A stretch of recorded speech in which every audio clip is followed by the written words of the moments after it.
परम सौभाग्य का विषय इसलिए है कि नवरात्रि चल रहे हैं। सतगुरु महाराज माता जी अपने भक्तों की खातर 11-11 दिन हवन करते हैं, क्योंकि हमारे भक्त सुखी रहें। सुखी क्यों रहें? कि उनका जो दान दक्षिणा आ जाता है, आप लोग जो दान दक्षिणा देते हो और पूजा करके 11 दिन हवन इसलिए करते हैं कि हमारे भक्तों पर कोई संकट ना आने पाए। यदि आपके घर में कोई संकट है, कोई बाधा है, तो आज आप अपने घर पहुंचो या कल एक देसी घी का चिराग लगाना है, आपको हाथ में रखना है, बत्ती बना करके और प्रचंड करना है। उसमें एक जोड़ा लौंग डालनी है, एक टुकड़ा कपूर का डालना है। कोई जानवर यदि परेशान रहे या कोई बच्चा परेशान है तो 3 बार उतार करके, उसे 3 बार उतार करके किसी ऐसी जगह पर रख दें, यानी कूड़ा खंड में फेंक दें, बुझ जाए, कोई मतलब नहीं है कि जाओ यहां से बहुत दिन हो गए हमारे घर रहते। तो आप लोगों को शांति मिलेगी, आपके घर में कोई व्याधा नहीं रहेगी। यदि फिर भी व्याधा सताती है, आपका जानवर है, आपके बच्चे हैं, कोई परिवार है, आप एक लोबान ले लेना और पूजा गृह में रख देना।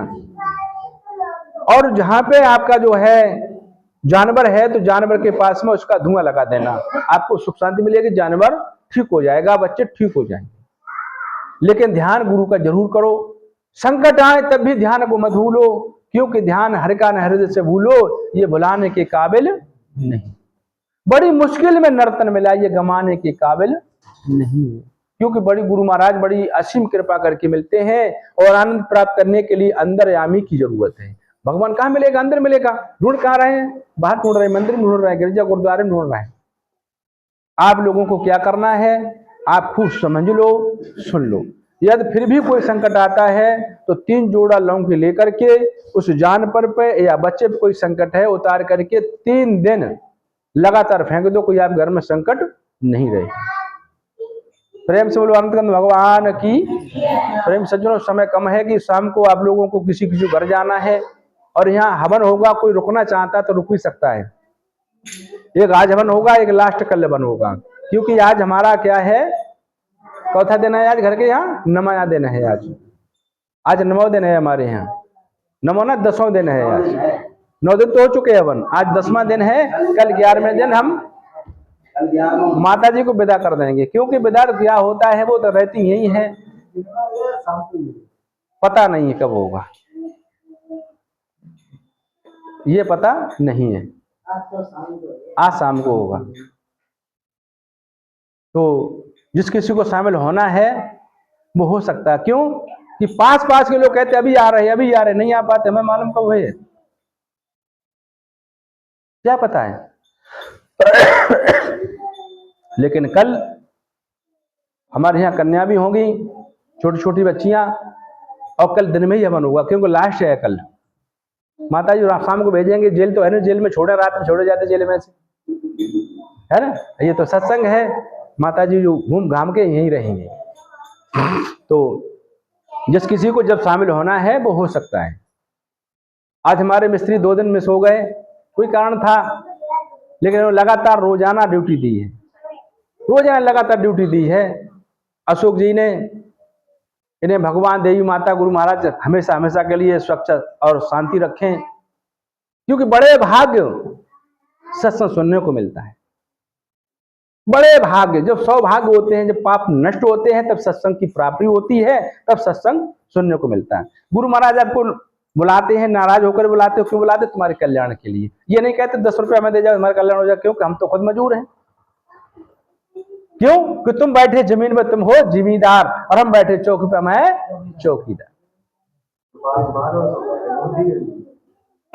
भाई तुम जिम्मेदार हो गए नहीं, हम चौकीदार, हम रखवारे हैं।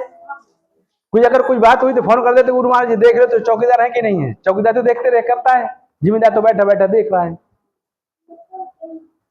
तो समझने की, सुनने की कोशिश करो।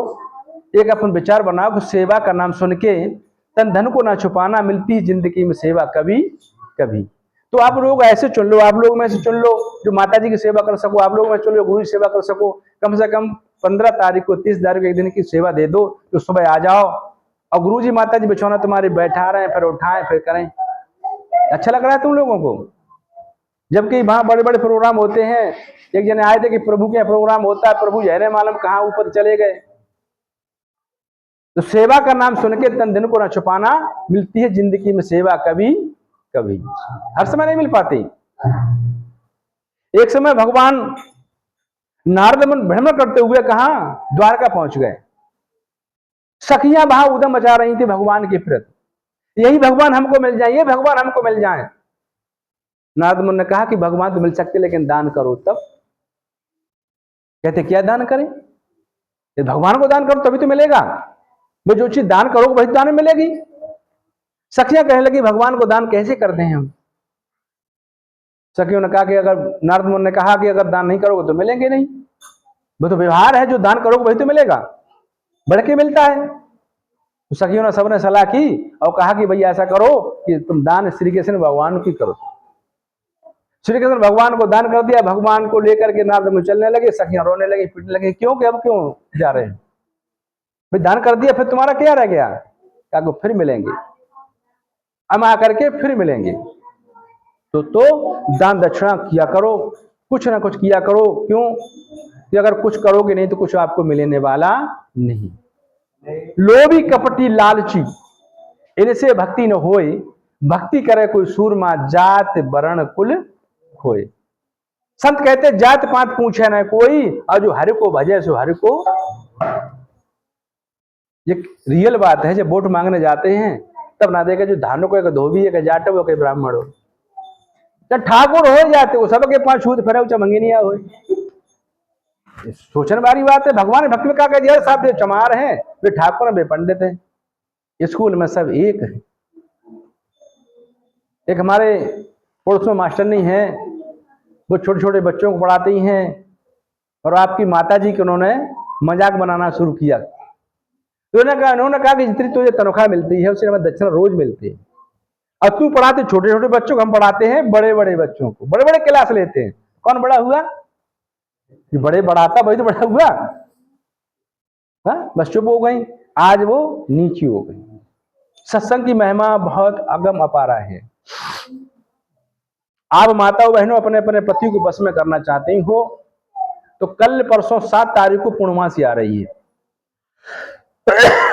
7 तारीख को आ रही पूर्णमासी। अपने पति के सीधे पांव का अंगूठा गंगा जल से धोकर के जो नारी पी लेगी वो नारी परम धाम को जाएगी, गारंटी है हमारी। लेकिन जगह पाए अंधे है तो तुम जाओ तो काम जाओ। सुख और शांति चाहते हो तो, क्योंकि पति ही परमेश्वर है, उसमें बसता है। परमेश्वर का मतलब ईश्वर का वास है। पति से बड़ी तुम्हारे लिए कोई संपत्ति नहीं, और है तो बताओ। आप लोग भी ये मत को खमैली नहीं कहा। जब आपकी नारी आपके पैर धोने आए उस समय उसका लक्ष्मी का रूप है, उस समय तुमको विष्णु बनना चाहिए, विष्णु बन जाओ। क्यों कि पत्नी की चरणों की तरफ निगाह कर दो। आंखों ही आंखों में न जाना क्या इशारे हो गए, भगवान कहते हैं भक्त से कि आंखों ही आंखों में न जाना क्या इशारे हो गए, तुम हमारे हो न हो हम तो तुम्हारे। तो आपको निगाह का खेल है, आपकी निगाह का खेल है। एक ही पिता की संतान है, सुर और असुर, है कि नहीं? सुर असुर एक ही पिता की संतान है कि नहीं है? लेकिन वृत्ति उनकी असुरी है, तो वो आसुरी वृत्ति के हैं, जैसे भीमीषण और रावण एक ही पिता के संतान थे। रावण आसुरी वृत्ति का था नहीं था, और रावण आसुरी वृत्ति का था, वो राक्षस वृत्ति का था। तो केवल सोच बदलनी, कुछ नहीं बदलना, केवल सोच बदलनी। और सोच बदल दोगे तो भव सागर आपका पार हो जाएगा, ये संसार सागर पार हो जाएगा, निश्चित हो जाएगा।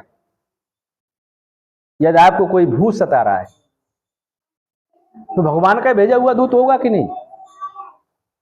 होगा कि नहीं होगा? भगवान कृष्ण गीता में साफ कहते हैं, भूत हूं तो मैं, भगवान हूं तो मैं, दवा हूं तो मैं, मर्ज हूं तो 22 मिल लो तो रहे ही ना। अगर बाग में आम खाने हैं तो आम बारे मालिक से मिलो, अगर नौकर से मिलोगे तो मार भी पड़ सकती है। मालिक से मिलो। मालिक कौन है? परमपिता परमात्मा है। उसे कौन मिलाएगा? गुरु मिलाएगा। गु माने अंधकार। गु का शब्द होता है गंदा। गु माने अंधकार और रू माने प्रकाश। रुई, गु हुआ गंदा और रुई सफेद, अंधकार उजाला। तो ऐसे गुरु के शरण में जाओ जो तुम्हें अंधेरे से उठा करके प्रकाश की तरफ ले जाए। जब प्रकाश होगा वहां अंधेरा नहीं होगा, और जहां भगवान होगा वहां भूत नहीं होगा। समझ में आ रहा कि नहीं? समझने की कोशिश करो। भीड़ में कुछ नहीं मिलेगा, भीड़ में कुछ नहीं मिलने वाला है। ट्यूशन क्यों बच्चे बढ़ते हैं कि वहां 2-4 होते हैं, स्कूल में भीड़ होती है। ये सत्संग क्या है कि ट्यूशन है। हम बाप लोगों को कष्ट करके क्यों बुलाते हैं 15 दिन बाद? इसलिए बुलाते हैं कि आपकी कोई शांति मिल जाए। ये मत समझो तुम्हारे जो पैसे खर्च होते हैं, आने जाने के जो खर्च होते हैं, वो कहते हैं कहां? आपके जमा होते हैं, कहां? अगले जन्म में मिलेंगे। गारंटी है मिलने की, मिलेंगे। क्यों मिलेंगे?